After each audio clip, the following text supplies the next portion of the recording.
Grimm's Complete Fairy Tales, The Brothers Grimm. Dr. Knowall. There was once on a time a poor peasant called Crab who drove with 2 oxen a load of wood to the town and sold it to a doctor for 2 talkers. When the money was being counted out to him, it so happened that the doctor was sitting at a table, and when the peasant saw how daintily he ate and drank, his heart desired what he saw, and he would willingly have been a doctor too. So he remained standing a while, and at length inquired if he too could not be a doctor. "Oh, yes," said the doctor, "that is soon managed." "What must I do?"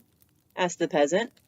"In the first place, buy yourself an ABC book of the kind which has a cock on the front piece. In the second, turn your cart, your 2 oxen, into money, and get yourself some clothes, and whatever else pertains to medicine. Thirdly, have a sign painted for yourself with the words, 'I am Dr. Knowall,' and have that nailed up above your door." The peasant did everything that he'd been told to do. When he had doctored people a while, but not long, a rich great lord had some money stolen. Then he was told about Dr. Knowall, who lived in such and such a village, and must know what had become of the money. So the lord had the horses put in his carriage, drove out to the village, and asked Crab if he were Dr. Knowall. Yes, he was, he said. Then he was to go with him and bring back the stolen money. "Oh, yes, but Grita, my wife, must go too." The lord was willing, and let both of them have a seat in the carriage, and they all drove away together. When they came to the nobleman's castle, the table was spread, and Crab was told to sit down and eat. "Yes, but my wife Grita too," said he, and he seated himself with her at the table.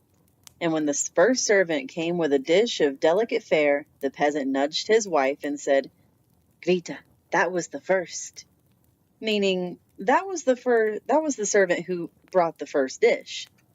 The servant, however, thought he intended by that to say, "That is the first thief," and as he actually was so, he was terrified, and said to his comrade outside, "The doctor knows all. We shall fare ill. He said I was the first." The second did not want to go in at all, but was forced.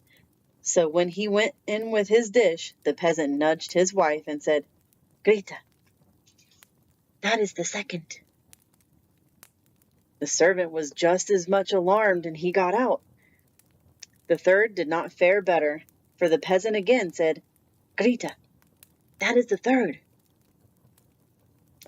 The fourth had to carry in a dish that was covered, and the lord told the doctor that he was to show his skill and guess what was beneath the cover. The doctor looked at the dish, had no idea what it was, and cried, "Ah, poor Crab." When the lord heard that, he cried, "There! He knows it! He knows who has the money!"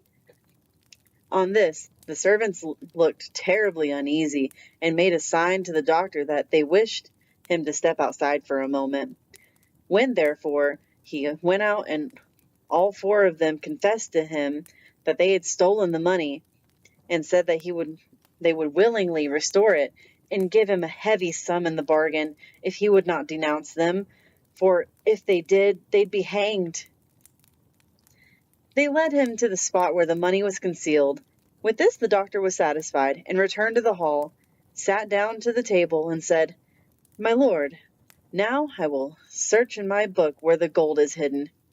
The 5th servant, however, crept into the stove to hear if the doctor still knew more. The doctor, however, sat still and opened his ABC book, turned the pages backwards and forwards, and looked for the cock. As he could not find it immediately, he said, "I know you are there, so you had better show yourself." Then the fellow in the stove thought that the doctor meant him, and full of terror, sprang out crying, "That man knows everything." Then Dr. Knowall showed the count where the money was, but did not say who had stolen it, and received from both sides much money in reward, and became a renowned man.